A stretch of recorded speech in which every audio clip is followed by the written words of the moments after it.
Welcome back to my channel, and if you're new here, welcome and thank you for joining me. I'm Leslie Montana.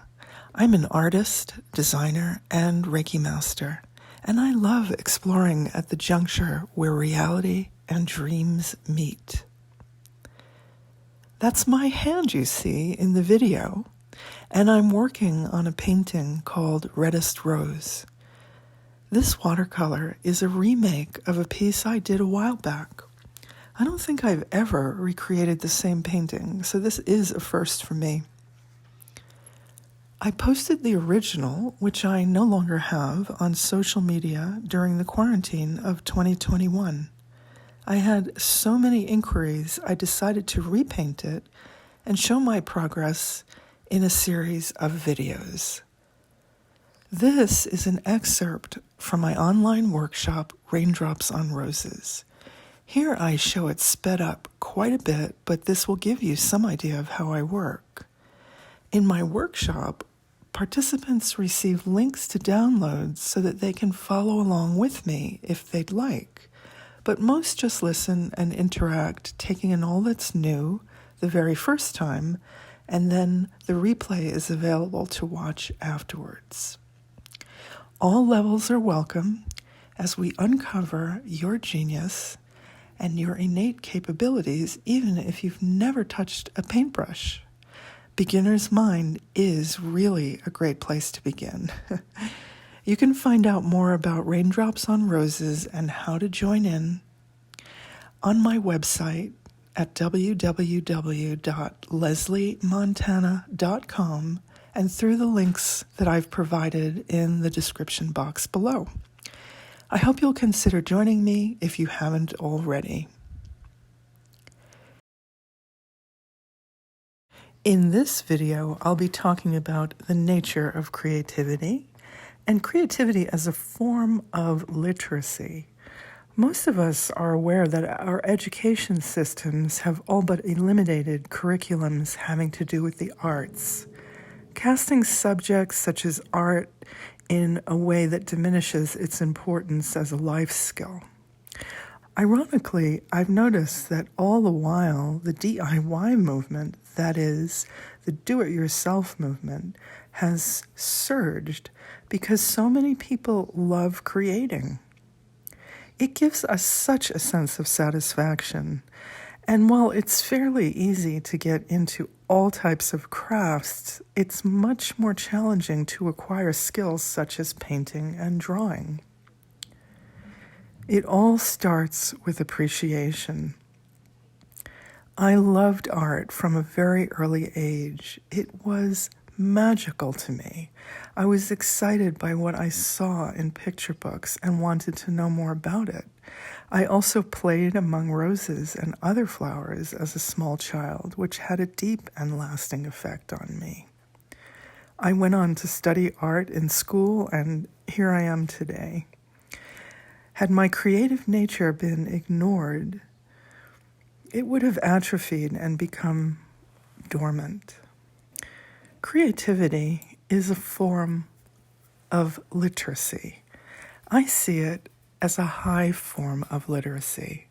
It can be expressed in writing, visual arts, music, dance, cooking, everything. So it's much more than that. It's an attitude, a way of being, and a way of life. When we're creative, we're making choices. Many, many choices. This color, that sound, that word, that flavor.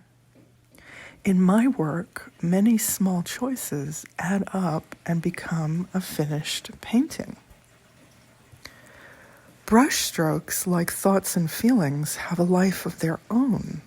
They have qualities of sound, thought, feeling, and emotion. We know them through deeper levels of our senses. As conglomerations of thought forms held in time and space, they indicate a certain quality of mind.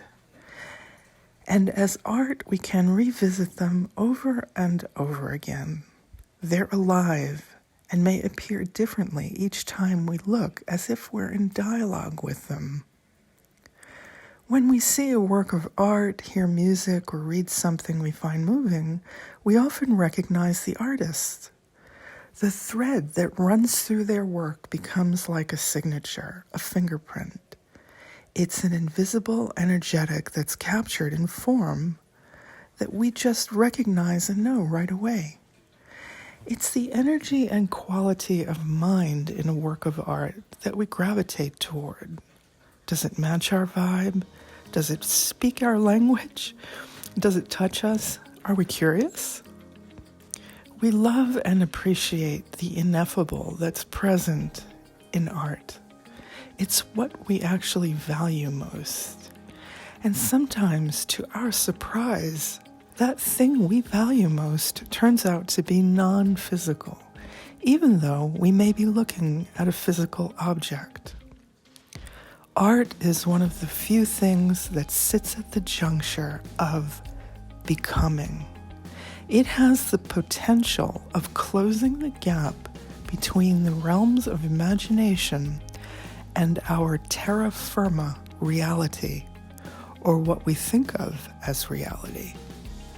The only thing keeping certain aspects of static or stagnant reality in place is our thinking mind and its habits.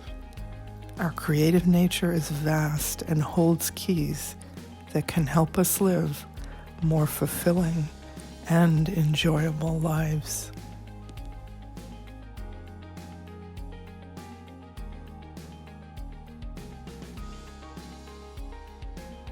This is just the tip of the iceberg. In my workshop, participants receive links to downloads so that they can follow along with me, but most just listen and interact, taking in all that's new the very first time. The replay is available to watch afterward. All levels are welcome as we uncover your genius, your innate capabilities, even if you've never touched a paintbrush before. And again, beginner's mind is a really great place to start.